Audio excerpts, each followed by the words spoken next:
You know, Gonz, space lasers, hollow teleportation grams, it all's coming together, and it all has one thing in common. You know what that is? It's cold, Basil. It's cold. Antarctica, go first.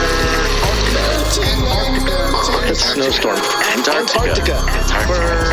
Ice scientists are penguins. Antarctica, they're opening the abyss. So a new discovery. Antarctica. Antarctica. Climate crisis. Penguins. Euronews.com. No. This group- This is Euronews.green.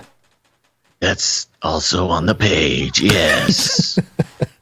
This group of unlikely polar explorers found hope amid a heat wave in Antarctica. Yeah, you know it. You know it. If you listen to this show, you know exactly what's going on. This group of unlikely polar explorers found hope amid the heat wave in Antarctica. Man, it's like if you've been listening to the show for the past couple months, just that collection of like 13 words says so much more than the article possibly could. But I'll read the rest for you. The vast majority of people will never visit Antarctica. Okay, setting up some exclusivity right off the bat there. Love it. But last month, the vast majority of people will never listen to this podcast as well. The vast majority of people will never do a lot of things. But okay, last month, there are more than 160 environmental leaders and youth activists had the chance to take part in an expedition to the continent. Wow. Zanagi Artis, founder of U.S. youth-led activism group 0 Hour and winner of the Global Choices competition for a place on the expedition alongside Emma Wilkinson, Arctic Angel with U.S. environmental nonprofit Global Choices, are two of the people that took part. That made no sense to me. Was that words? Was it just a weird way that I read it, or was that kind of like a rambling they're listing people AI there type of thing? Yeah, no, it was Here's okay. a quote. Here's a quote. There were CEOs, people that work in policy, youth activists, environmental leaders. It was really a diverse and powerful group, able to create and sustain amazing positive impact. Wilkinson tells Euronews Green, quote, the international and intergenerational expedition was truly collaborative. It was incredible to be part of. I love it. We still don't know what's going on. They've literally not given any actual information. The Climate Force 2041 expedition was led by Robert Swan, the first person to walk to both the North and South Poles alongside his son Barney. The polar explorers took this diverse group of people from 35 countries on a journey across the Drake Passage to the west of the continent. So we got the purpose of the trip. Bob and Barney Swan. Yeah, Barney Swan. The purpose of the trip, to inspire meaningful action to preserve Antarctica and the rest of our planet. That's meaningful right. It's action. the Swan. It's Bob Swan's booze cruise, baby. This is the first thing we've heard about it. With his son Barney. Reported. Apparently, they've been out there this whole time. And remember, this was a booze cruise for they're saying activists. Yeah, they're saying activists now. But in the original press releases, it was influencers. Yeah, TikTokers. We're taking a bunch of Instagrammers. Influencers. We're taking our influencers. We're going on a journey with Bob Swan down to the Antarctic. Man. We've got great Wi-Fi on the boat. We're going to change the world. I just had that feeling, that horrible feeling of how young people get swindled, or I don't know. They think they're just an influencer on some social media platform, and all of a sudden they're an activist because they've been given the opportunity for something like this, and all of a sudden because of their follower count, right? They're environmental, and they don't know better. They think they're doing something great, So that just bothers me. Swans and Sons Antarctic mission. You got to take down those swans. Now listen to this. Now, So if you've listened to the show, you are aware of Bob Swan. You are aware of the booze cruise with the people. You're aware that they have great internet on the boat, thanks to whatever the company was that used them for marketing purposes. Yeah. You're aware of all this. This was, I can't even remember. This must have been at least a month ago, maybe a little bit more. Yeah. Yeah. And it happened, or it is happening. Now, it continues. Interesting how you mentioned what you just mentioned, Gonz, about the, kind of bamboozling that can happen in situations like this. The next headline, or the next subheadline, is Deception Island. Whoa, bro. Snapshot of Antarctica's dark past. Oh, hey. Ooh. Getting dark. They took him to Deception Island. Antarctica's wildlife was one of the highlights of the trip for both Wilkinson and artists. They were encouraged to take part in some citizen science by identifying the whales using photos of their tails, helping conservationists to understand their migration patterns. Wait, I thought we were on Deception Island. We're on Deception Island. We're looking at whales, man. The pictures of whales. Well, the whale. This is the impactful stories we're getting off of Bob Swan's booze cruise. The whales were so incredible. This is a quote. Just thinking that there are other creatures on the planet that are so dynamic and intelligent and just alive and experiencing their own ecosystem that is so different from the way that humans live was amazing, artist says. If you didn't quite catch all that, folks, that was like a really, really long sort of idiotic way of saying whales in water, human on land. I human on land, whale in water. I saw whale in water. The picture here looks very epic, though. The whale spotting, they're in like a boat on the water. Nice they see the whale tail. Big zodiac. Snowing, it's cold. 12-person zodiac. Yeah. One of the excursions reminded them of the dark past of the continent. Ooh, they're getting into the dark past, Gonz. The Nazis, the Nephilim penguins. Yeah, they're getting into the giant spiders. Finally. The shimmer, this is what we were waiting for. One of the excursions reminded them of the dark past the continent has when it comes to these majestic sea creatures. A visit to Whalers Bay on Deception Island was an incredibly powerful experience to Wilkinson. In the early 20th century, hundreds of men spent the Antarctic summers here hunting whales, stripping them of their blubber and boiling down the fat to make oil for lamps. Last century, nearly 3 million of these marine creatures were thought to have been killed by industrial harvesting. That's a lot of whales. Wilkinson describes the atmosphere of the abandoned whaling station as emotional. Quote, it's just incredibly eerie and quite ghostly to see the remnants of structures where the oil was kept, where the whalers lived. For artists, it was also a sign of humanity's ability to adapt and change. That's right, baby. We're back to coal. Burn the coal. No reason to burn the whale blubber anymore. We've come so far.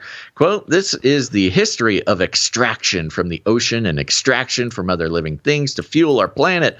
And all around us, not fueling the planet, by the way, and all around us, we could see how it was being reclaimed. Whale blubber? Meow. Fueling the planet? Yes, we had to harvest the whale blubber and then dump it into the sinkhole, and it went down into the core of the planet. That's why it kept. That's what keeps the Earth rotating. Apparently, whale blubber. Whale blubber. Yeah. Now here's the thing. We knew all this. I mean, we knew this was going to be a big nothing burger. I mean, it's fun. Have you seen a single other article or video or anything? Anything from this pod of influencers floating around with Bob Swan? No. Okay. I'm just real quick. I'm going to just do a quick search because who knows? Just because I haven't seen it doesn't mean that nobody else has. But, the hope for this whole thing was that it was going to be sort of like this global movement that you get all these Antarcticas and they're going to get all these influencers down to Antarctica. Typing Antarctica, aren't you? Yeah. And they would put out videos, and all their followers would be super interested, and their followers would suddenly, buy tickets to go take a vacation at the Antarctica luxury, hotel that they put up every year or whatever. Real thing, not joking, by the way, if you're new to the show. Not a joke. Not a joke. Listen, the thing. Anyways, I'm scrolling Twitter. Not a single important thing about Antarctica doesn't seem to be working, this influencer booze cruise. But we've talked about how Antarctica is the perfect victim to be used as a messaging tool for sort of the ideological colonization, which I'm sure you're all tired of me saying, or hearing me say, rather. But no Antarctic Euronews article would be complete without a subheadline that says heat waves and ice shelves collapses in the Antarctic. Expedition leaders encouraged the group to be fully present in the unique landscape they were traveling through. Good luck. They are influencers. They're busy checking their likes and mentions and stuff. I see how that would be one of their biggest concerns. But using internet access via a satellite phone, they read about 2 incredibly significant events that occurred while they were on the continent. I see you maybe didn't fully hear me, listeners. Let me read that again. Read it again, yeah. The expedition leaders encouraged the group to be fully present in the unique landscape they were traveling through. But using internet access via satellite phone, they read about 2 incredibly significant events that occurred while they were on the continent. Hey, you're here on Antarctica. Here you are. It's awesome. Hope you like it. Please remember to retweet the official Bob Swan Booze Cruise account. But, I get it. It's cold and it's kind of just a lot of rocks and snow and stuff. So I'm going to send you guys a link so you can read about something interesting going on around here. It reminds me kind of the January 6th thing where the news media was like, an insurrection, and then there's like footage from the inside, and there's a guy walking with his backpack, like looking at stuff. Yeah, and they're like taking pictures and like, oh, yeah, I'm reading about that. I guess there's an insurrection happening here. Look at that! Yeah. Isn't that wonderful? Oh, dang, Bob, we got to get out of here. We should get out of here. This says the Trumpsters coming to get us. Seeing tweets about an insurrection. Can you believe the same day that we go into the Capitol to like hang out and take some pictures that this other thing happens? Okay. Quote, one was that Conger ice shelf, talked about that, collapsed in eastern Antarctica, Zanegy says. And then we also saw the news of the record heat wave that crossed eastern Antarctica. A research station recorded unprecedented temperatures, more than 30 degrees Celsius above seasonal norms. These were weather conditions experts didn't think were possible. Lies, not true, a lie. That is a straight up lie. We covered this happened story in 2016. We've covered this story. It happened literally 6 years ago. It is not impossible. I thought it was like the more direct correlation was from like the 70s or 80s or something, but nevertheless, there's a historical precedent. Okay, yeah. It happened in 2016 as well. Then on the Antarctic Peninsula to the west of the continent where they were based, the group experienced rain. Oh my gosh, they got rained on. Influencers. It rained on the booze cruise, Gonz. It rained on the booze cruise. It rained. Can you believe it? The quote, the expedition leaders had shared that they actually had not experienced rain on their past trips to Antarctica. And Robert has been going for decades now, Zanegy explains. So when he says Robert, he's talking about Bob Swan, baby. Bob Swan. Bob Swan was on the deck with the influencers tweeting, and he goes... He feels rain? A drop. Yeah, he feels a drop on his head. Rain. I've never experienced rain here before. I think Bob's making it up. Decades. He says that this time I felt the raindrop. Yeah, never felt the rain down in Africa or Antarctica. Thank you. He says that this type of weather is incredibly rare, especially at this time of year when the days are getting shorter and the continent is moving into winter. Quote, the weather was very erratic. Emma adds, the Antarctic Peninsula is one of the fastest warming regions on the planet. No, it's not. Not according to scientists who live there. Almost 3 degrees Celsius over the past 50 years. The rains are a source of concern with consequences for the entire ecosystem. Wow. Keep reading. What? The next sentence is the beautiful, lovely language weaving. Yeah. Are you talking about the quote or the next paragraph? No, the paragraph. Okay. They are just one of the many impacts climate change affecting this part of the world. No, it's not. But okay. Yeah. Sea ice, for example, reached a record low this past summer, falling under 2 million square kilometers for the first time since satellite records began. Quote, Antarctica is crucial. Hold on. Just logically speaking here. So how for like long? 15 years. How long have we had looked this up. satellite records? We did? Yeah, satellite records. We've gone through this. This was in another thing. I forget what it is, but it is outrageously short period of time. It's like 15 years or something. Okay. Is how long they've been keeping these satellite records. But yeah, so like it's the least ice we've had in 15 years. Okay. Quote, Let's just forget that anything happened or whatever, however long you think the world has existed before that. So yeah. Right. Quote, and despite the fact that there are no people who have permanent residence in Antarctica, that it has no culture and no history of a human population. This continent is crucial for regulating local climate. What is it, a petri dish? There's a lot What going is on that? there, man. What are you saying, Zenagi? It makes no sense. It's both. Yeah, exactly. You're right. Like he's saying nothing and also not saying the truth at the same time. I mean, saying that Antarctica has no culture, not technically true. I mean, unless you're trying to say like a cult. What does that mean to you? What does culture mean to you? Culture, Vanity? Because Antarctica has a culture, my friend, and it is LGBTQ friendly. We have discovered and discussed and tracked that. It is the most woke place on the planet. And no history of human population. You literally just told us that whale hunters were there like 100 years ago. What is that? Is that not a human population? Is that not history? I don't understand. This continent is crucial. Okay. For a lot of things, I bet, but what do you think? For regulating local climate. What does that mean? What local climate? Like, what do you...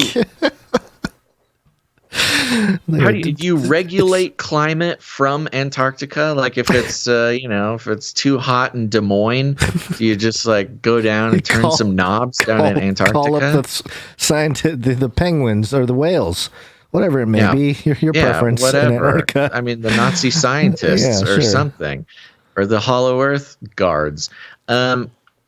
I think this is why we're not hearing about the booze cruise very much. It's because this is the kind of nonsense that's coming out of it. Yeah. It's erroneous. It's sort of like, what is the fancy word for it? It's nuts.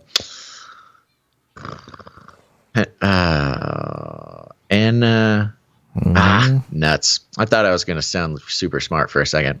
It's just too sweet. Like, you know what I mean? It's like, it's too sweet. It's not real. There's no substance here. It's just a bunch of like teens. Look, I don't know how old this person is, but it's just like it's influencers. That's exactly what it is. You think you're going to get influencers, people who have devoted their lives to the most vapid, shallow way of expressing oneself and gaining the praise of their peers. And you're going to go and try to get them to suddenly correctly communicate actual science, not just repeat whatever Bob Swan tells them on the Lido deck, but to actually have them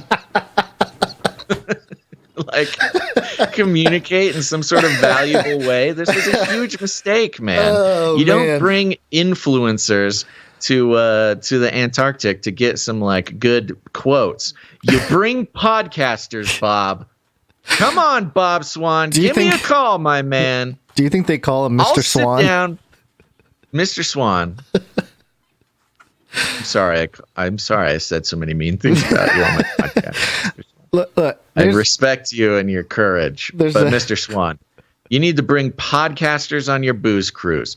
You think you're gonna get 3 posts from your influencers that get might get picked up by BuzzFeed or something. Right. Baby, Bobby, listen up. I will sit on the Lido deck for 4 hours a day and ramble with facts and info and humor and voices. Have you heard my Russian accent, my friend? You give me a chance. Bring me down there. Set me up. I just need 1 trip to the buffet a day. Let me podcast from your, whatever your boat's called. I forget what it's called. It's the Swan Mobile or whatever. No, just forget what it was. Let me on the Swan Mobile. Get me down there. I will create content for you. Bobby Swan. Hit me, bro. Anyways, I can't find it. There's a little section here that I know. There's a section here that is equally as entertaining. Telling the story of Antarctica, the name of the expedition and the foundation behind it. Pollyanna. Thank you, Lizards 59. Pollyanna. Yes, these influencers are just Pollyanna when it comes to their coverage. Perfect. The name of the expedition and the foundation behind it is a nod to a vital international agreement called the Antarctic Treaty. It ensures that the continent belongs to everybody on the planet and can only be used for peaceful purposes, or else we shall strike you down. The treaty prohibits military activity, parenthetical, except in support of science. Nuclear explosions. Nuclear explosions and the disposal of nuclear waste while promoting scientific research and the exchange of ideas or exchange of data. So they prohibit military activity except when it's for science, and it can have military activity, which is like, okay. Except for when you want to set off some nukes in Antarctica for science. Well, no, they say it says it prohibits nuclear explosion and the disposal of nuclear waste. Oh, it prohibits. Okay. I'm sorry, I missed that part. No. But it's what supports science? What does that even mean? Like, what, Fauci is under attack by the penguins, and you can use military action, or do you mean you can do military experiments because it's under the name of science? Like, what is that? It's way you can shoot broad. Space lasers. Yeah. Space lasers. There's no specificity here. Your space lasers. I don't think it's a coincidence, actually, that this huge temperature spike. See, that's the other thing with the climate change thing. Is the climate change thing is very useful to keep applying it, even though the scientists, again, professional Antarctic scientists, say it was not climate change, and yet news outlets can't help themselves, because if the DoD did have in their possession a space laser to transmit microwave energy from space to a location on the ground, which they said they want, and they have, and they do, and they plan, and they dream about it at night, if indeed they're making progress on that, where would the scientific experiment happen? They would shoot their little laser at Antarctica, and you got that little knob dialed up too high. Yeah, you're going to cause a 30 degrees Celsius. You're gonna raise it 100 degrees Fahrenheit. You cranked up the microwaves too high, and you can always hide it from the population by calling it climate change. Very convenient set of narratives going on here. There's so the name of the group here, one of the organizations is 0 Hour, right? And obviously there's like a bunch of shows and stuff that have used that same title, 0 Hour. There was a show in 2013 called 0 Hour. It's not a great show, but it touched on a lot of like conspiracy theory themes, and they were like, the whole premise of the film was very like anti-Christ-like. There was a Christ-like figure. They were trying to find a female mate to like birth their whatever super child or whatever. And they were re-establishing the 12 disciples of Jesus and the whole deal. And the whole show is just chock full of that stuff. And I think there was like, it might even be like the opening scene or something of the show where there's like a submarine. There's a German, like a Nazi submarine, and it's coming out of ice. And I don't know if it was supposed to be Antarctica, but it would be kind of interesting to just sort of, point that out. Yeah. There's always references. That's a very famous image. But I think, well, I don't know I haven't seen that show, but that was a whole big thing. There's a big conspiracy theory. Theory. Well, Conspiracy it wasn't theory. even like a conspiracy theory. They did have U-boats up above the Arctic Circle. Yeah. They were trying to position themselves to attack Russia from up there, I think. Yeah, those Russians, they've always been. It's a whole thing. Yeah.